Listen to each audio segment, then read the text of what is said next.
Hey, bienvenue dans cette nouvelle vidéo qui est la vidéo des lectures du trimestre 3 de mon année 2023. Et dans cette vidéo qui sera plutôt rapide, je n'ai qu'un seul livre à vous présenter parce que ce trimestre-là a été assez intense et compliqué quand je le vivais.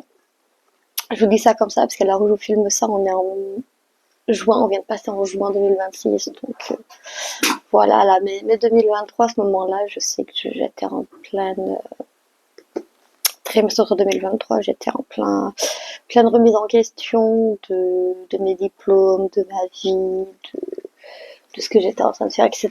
Donc c'était pas forcément un moment propice à la lecture pour moi. Mais j'ai quand même lu ce livre-ci qui est La Chambre d'Yeux de Mildred Davis, qui est un film, pas du tout, qui est un livre que j'ai emprunté à ma grand-mère.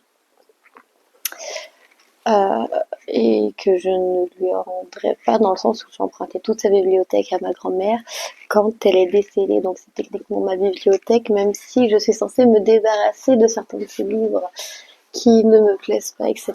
Chose que je ne sais pas si je vais être capable de faire. Mais ce n'est pas le but de cette vidéo.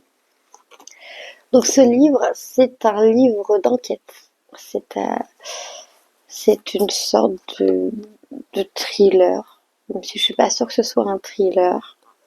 Ils disent pas dedans si c'est juste un livre d'enquête ou un thriller, mais en tout cas, il a été fini d'imprimé en 1950. Donc quand je dis que je l'ai piqué à ma grand-mère, ce ne sont pas des bêtises. Série noire, Gallimard, d'accord. Traduit de l'américain, oui. Moi, je ne sais pas. Mais du coup, dans ce livre, en fait, on va suivre l'histoire d'une famille. Une famille riche qui, en fait, se retrouve à avoir une de ses filles qui disparaît subitement. Ce qui est très bizarre, parce qu'on parle d'une famille riche, et c'est une disparition bizarre. On apprend qu'il y a un accident, qu'il y a une disparition, mais soi-disant, il n'y a pas de corps, il n'y a pas de meurtre, il n'y a rien. Et donc, ce qui va se passer, c'est que la police, sur demande du père, de famille, va envoyer un agent s'infiltrer dans la maison, s'infiltrer dans la famille, pour savoir exactement que s'est-il passé. Est-ce que cette fille est toujours là? Quel est le mystère du coup de cette maison de riches? Parce qu'on entend beaucoup de rumeurs concernant la chambre du haut. Et du coup, on va suivre toute cette intrigue-là, qui est très bien menée, parce que du coup, l'enquêteur qu'on va suivre se retrouve à être infiltré dans la maison comme chauffeur. Euh, et l'intrigue est vraiment bien menée, bien ficelée et tout.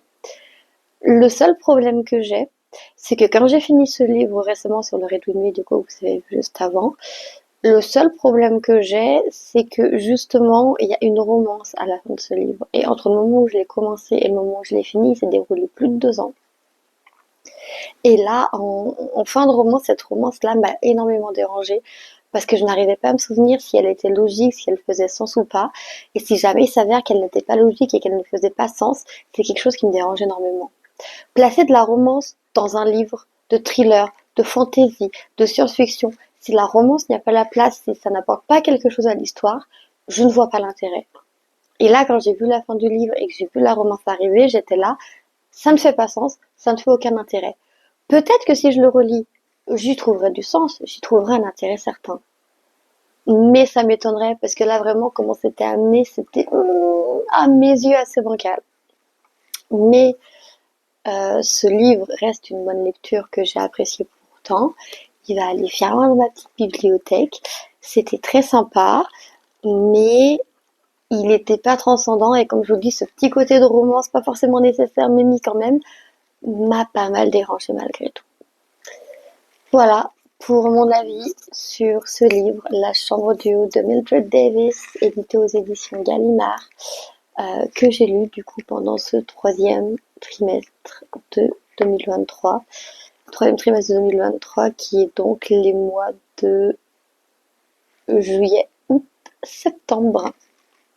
Et oui, en juillet, j'étais en train d'attendre justement les résultats de mon CAP qui sont arrivés mi-juillet, fin juillet ou un truc comme ça, et vu que les résultats ont été catastrophiques, j'ai dû tout remettre en question sur le mois d'août, avant dans septembre peut-être commencer à essayer de vivre autre chose. Tout s'explique. Voilà, donc sur ce, c'est la fin de cette vidéo de lecture trimestrielle. J'espère qu'elle t'aura plu, même si elle est très courte, très concise et que je n'ai pas eu grand chose à dire. Si c'est le cas, n'hésite pas à la liker, commenter, partager. N'hésite pas non plus à t'abonner si ce n'est pas encore fait. Parce qu'on arrive bientôt aux 100 abonnés. Et aux 100 abonnés, vous aurez un concours d'une carte cadeau de 50 € qui vous sera uniquement réservé à vous. Je vous dévoile pas encore l'enseigne. Je te souhaite de passer une excellente journée, soirée, nuit, suivant le moment auquel tu regardes cette vidéo. Et je te dis à bientôt pour une nouvelle vidéo ou un nouveau vlog. Bye!